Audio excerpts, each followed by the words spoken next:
Hello students, welcome to ixamBee. Students, SBI clerk की हमारी daily 4 PM की series चल रही है लाइव सेशन की। आज जो हम टॉपिक पढ़ रहे हैं दैट इज क्वाड्रेटिक इक्वेशन। आपके प्री एग्जाम में स्टूडेंट इसके 5 क्वेश्चन आएंगे एंड स्टूडेंट हम लोग इसको दो क्लास में कवर करेंगे। एक आज की क्लास है जिसमें हम इसके बेसिक्स और ट्रिक्स सीखेंगे और अगली क्लास में भी हम इसके कुछ टाइप देखेंगे जिससे आपके ये 5 आउट ऑफ 5 क्वेश्चन बहुत इजीली आ जाएंगे। स्टूडेंट्स, आपके पेपर में एसबीआई क्लर्क में कुछ टॉपिक बहुत इजी होते हैं जैसे कि सिंप्लीफिकेशन है, आपको अराउंड 10-12 क्वेश्चन मिलते हैं। ऐसे ही क्वाड्रेटिक इक्वेशन है, इसके आपको 5 क्वेश्चन मिलते हैं। और इसी तरह से आपके पास नंबर सीरीज भी आता है जिसके आपको 5 क्वेश्चन मिलते हैं। तो लगभग इनसे आपको 20 क्वेश्चन एग्जाम में मिलते हैं जिससे पेपर बहुत ईजी हो जाता है। तो आपको इनकी रेगुलर प्रैक्टिस करनी है। Let's start with quadratic equation.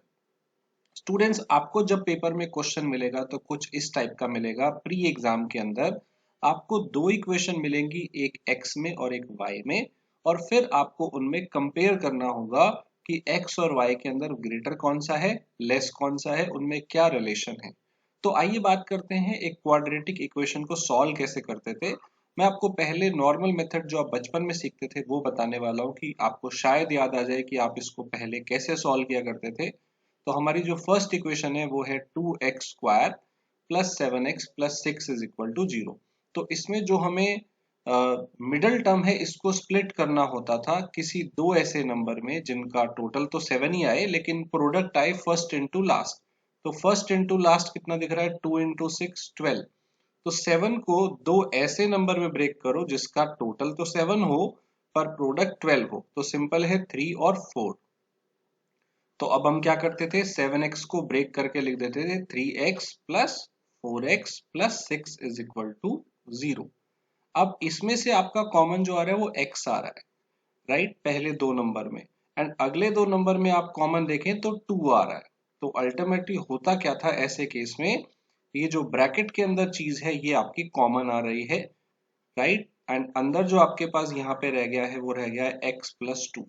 अब किसी दो नंबर का प्रोडक्ट जो है वो जीरो आ रहा है, तो या तो पहले वाला जीरो होगा या फिर दूसरे वाला जीरो होगा। अगर फर्स्ट वाला जीरो है तो यहाँ से 2x की वैल्यू आपके पास -3 आ गई और फिर 2 से डिवाइड करके x की वैल्यू आ जाएगी -3/2। या फिर सेकंड वाला जीरो होगा, अगर इसको जीरो के इक्वल पुट करोगे तो फिर वहां से x की वैल्यू आएगी -2। तो ये दोनों आपके आंसर आ गए कि x की जो वैल्यू आ गई वो आ गई -3/2 एंड -2। स्टूडेंट्स, ये क्वाड्रेटिक इक्वेशन है, इसमें जो हाईएस्ट पावर है आप देख सकते हैं वो 2 है। x की पावर जो यहाँ पे है वो 2 है, तो इसके जो आंसर भी आएंगे ना स्टूडेंट्स वो हमेशा 2 आएंगे। ऐसे ही अगला क्वेश्चन देखते हैं। अगर आप यहाँ पे देखें तो प्रोडक्ट आपका 24 होना चाहिए और ब्रेक करना है आपको -14 को। तो अगर हम इसे नॉर्मल तरीके से सॉल्व करें जो हम बचपन में करते आए हैं, तो स्टूडेंट यहाँ पे जो पेयर बनेंगे 14 के -14 के वो बनेंगे -12 और -2। अगर आप इसका टोटल करते हैं तो -14 आता है और इनका प्रोडक्ट करते हैं तो ये 24 आता है। अब पहले दो में से अगर आप कॉमन देखेंगे तो 3y आपका कॉमन आ गया, y -4 अंदर रह गया और यहाँ से आपका -2 कॉमन आ जाएगा, यहाँ पे y -4 रह जाएगा। अब देखिए ये y -4 तो दोनों में कॉमन है, हम इसे बाहर निकाल लेते हैं। बाकी क्या रह गया आपके पास 3y और यहाँ पे -2। अब इन दो नंबर का प्रोडक्ट जीरो है, या तो फर्स्ट वाला इक्वल टू जीरो होगा या सेकंड वाला इज इक्वल टू जीरो होगा। तो फर्स्ट वाले से y की वैल्यू 4 आ जाएगी और सेकंड वाले से y की वैल्यू 3/2 आ जाएगी। तो इसकी वैल्यू 4 और 3/2 है। अब आपको x की दोनों वैल्यू को y की दोनों वैल्यू से कंपेयर करना है। हमने वैल्यू निकाल ली है, क्वेश्चन में है कि आपको कंपेयर करना है। तो आप देख सकते हैं यहाँ पे x जो है वो नेगेटिव है और y जो है वो पॉजिटिव है। तो आप इनकी किसी भी वैल्यू को y की किसी भी वैल्यू से कंपेयर करेंगे तो हमेशा x लेस देन y आएगा। तो ये हमारा आंसर आ गया, right, x is less than y।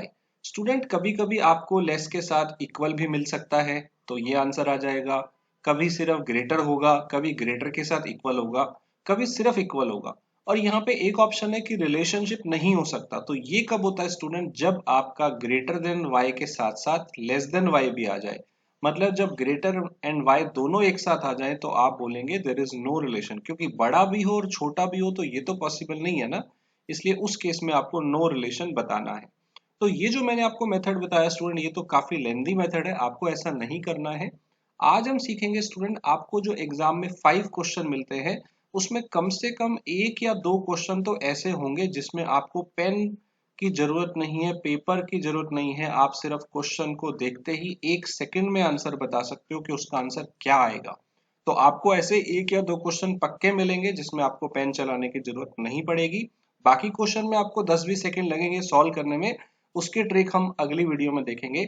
आज देखते हैं कि ऐसे क्वेश्चन जिसमें आपको पेन चलाने की जरूरत नहीं है। तो ऐसी 2 ट्रिक है स्टूडेंट, स्टार्ट करते हैं पहली ट्रिक से। नंबर 1 ट्रिक क्या है, अगर आपको यही क्वेश्चन मिल जाता है जो अभी हमने किया, याद होगा आपका आपका answer x is less than y आया था।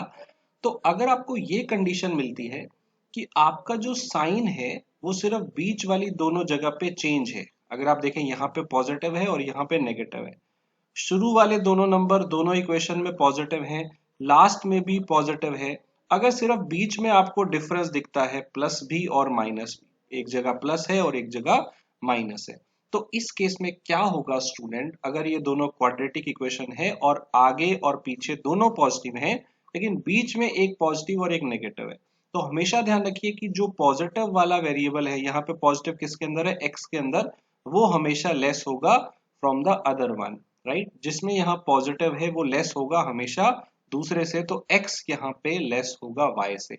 जिसमें पॉजिटिव होगा याद रखना है वो वैल्यू दूसरे वाले से उल्टा लेस होगी। ऐसा इसलिए होता है क्योंकि अभी जब हमने सॉल्व किया था तो इसके जो दोनों आंसर आए थे वो नेगेटिव आए थे और इसके जो दोनों आंसर आए थे वो पॉजिटिव आए थे। तो हमेशा नेगेटिव जो है वो तो पॉजिटिव से लेस होता ही होता है, इसलिए हम डायरेक्ट इसका शॉर्टकट कह सकते हैं। कंडीशन याद रखिएगा, सिर्फ बीच में आपको साइन अलग अलग दिख रहा है, आगे भी पॉजिटिव होना चाहिए और लास्ट में भी पॉजिटिव होना जरूरी है, सिर्फ बीच में प्लस माइनस है तो जो प्लस वाला होगा वो एक्चुअली उल्टा लेस होगा नेगेटिव वाले वेरिएबल से, राइट। तो आई होप स्टूडेंट अब आप इस क्वेश्चन का आंसर बता सकते हैं। इसका आंसर कमेंट में बताइएगा, ध्यान से कहिएगा, बताइएगा आंसर इसका आंसर, क्योंकि मैंने क्वेश्चन में थोड़ा चेंज किया है।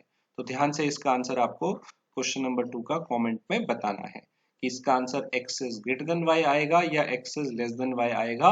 ये 2 ऑप्शन मैं आपको दे रहा हूं। अगली ट्रिक है स्टूडेंट, ट्रिक नंबर 2।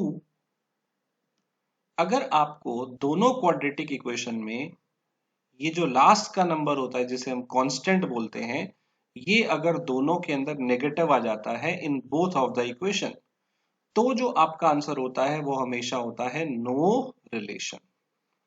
तो दिस इज द ट्रिक, अगर आपका यहाँ पे नेगेटिव आता है तो आपका आंसर होगा नो रिलेशन। ऐसा इसलिए होता है स्टूडेंट क्योंकि अगर आप पहली इक्वेशन को सॉल्व करेंगे, कभी भी अगर c नेगेटिव हो, कांस्टेंट नेगेटिव हो, तो x के जो 2 आंसर आएंगे उसमें एक प्लस का होगा और एक माइनस का होगा। सिमिलरली फिर दूसरी के अंदर भी जब आप y को सॉल्व करोगे तो एक प्लस का आएगा और एक माइनस का आएगा। अब आपको x की जो 2 वैल्यू आई है और y की जो 2 वैल्यू आई है उनमें आपको कंपेयर करना है, राइट। अगर आप x और y को यहाँ पे कंपेयर करोगे तो इनमें कोई भी बड़ा या कोई भी ज्यादा हो सकता है, हमें नहीं पता। मतलब 2 वैल्यू प्लस की है तो कोई भी बड़ी हो सकती है, 2 वैल्यू माइनस की है तो कोई भी बड़ी हो सकती है। लेकिन जब आप ऐसे क्रॉस कंपेयर करोगे डायगनली तो आपको एक जगह x ग्रेटर देन y दिखेगा क्योंकि यहाँ पे पॉजिटिव है और यहाँ पे y नेगेटिव है, और ऐसे ही x लेस देन y भी दिखेगा अगर आप यहाँ पे देखो क्योंकि x यहाँ नेगेटिव है और y पॉजिटिव है। और मैंने आपको कहा था जब आपका ऐसा आ जाए कि ग्रेटर और लेस दोनों आ जाए तो उस केस में नो रिलेशन होता है। तो इट मीन्स आपको यहाँ कुछ नहीं करना, अगर इसमें नेगेटिव आ जाता है तो आप बोलेंगे no relation. I hope student ये आपको ट्रिक अच्छी लगी होगी, 1 या 2 क्वेश्चन पक्का आएंगे पेपर में। सो इस क्वेश्चन नंबर 5 का आंसर भी क्या आप बता सकते हैं, कमेंट में जरूर बताइएगा। तो 2 क्वेश्चन पूछे मैंने, दोनों ट्रिक आपको समझा दी हैं, इसे जरूर याद रखिएगा। और अगली क्लास के अंदर हम लोग सीखेंगे कि क्वाड्रेटिक इक्वेशन को सॉल्व कैसे करना होता है। ये दोनों क्लास कर लोगे तो आपके 5 आउट ऑफ 5 पक्के हो जाएंगे, बस आप इसकी प्रैक्टिस करते रहिए। प्री लेवल में आपको बहुत डिफिकल्ट क्वेश्चन नहीं मिलेंगे, मेंस के अंदर आपको फिर भी थोड़ा अच्छा क्वेश्चन लेवल का क्वेश्चन देखने को मिल सकता है, क्वाड्रेटिक का क्वेश्चन पेपर में आ सकता है, मेंस के अंदर भी थोड़ा सा हाई लेवल वहां पे आएगा, तो वो वाले टाइप भी हम आने वाले टाइम में करेंगे। Okay student, all the best. And SBI clerk का वी हैव स्पेशल बैच, हमने 11 सितंबर से ही एक नया बैच शुरू किया है जिसमें आपको 101 गाइडेंस भी मिलती है हर फैकल्टी से। आपको इसमें डेली लाइव क्लासेस मिलती हैं प्री और मेंस के हिसाब से। पर्सनलाइज स्टडी प्लान भी आपको यहाँ पे मिलेगा। आपके 101 जब हो जाएंगे तो उसके बाद आपको पूरा क्वांट रीजनिंग इंग्लिश के द्वारा फैकल्टी के द्वारा आपको गाइडेंस मिलेगी। आईबीपीएस का नया इंटरफेस आपको मिलेगा देखने को मॉक टेस्ट के अंदर। बहुत ही क्रिस्प डाउनलोडेबल आपको पीडीएफ मिलेंगी और डिफिकल्टी वाइज आपको चैप्टर टेस्ट सेक्शन टेस्ट तो मटेरियल आपको भरपूर मिलेगा। मेंटर का सपोर्ट मिलेगा। हर वीडियो के नीचे एक आस्क डाउट बटन है, आप वहाँ डाउट पूछ सकते हैं, ईमेल भी कर सकते हैं। So we have all the features and अगर आप अभी इसमें ज्वाइन करते हैं तो you can get flat 60% off. Coupon code use करिए SBI60 एंड जल्दी से इसमें एनरोल कर लीजिए क्योंकि आपका जो पेपर है वो बहुत ही जल्दी आने वाला है। फर्स्ट वीक ऑफ नवंबर में इसका एग्जाम है तो उस हिसाब से आप अपनी प्रिपरेशन रेडी रखिए।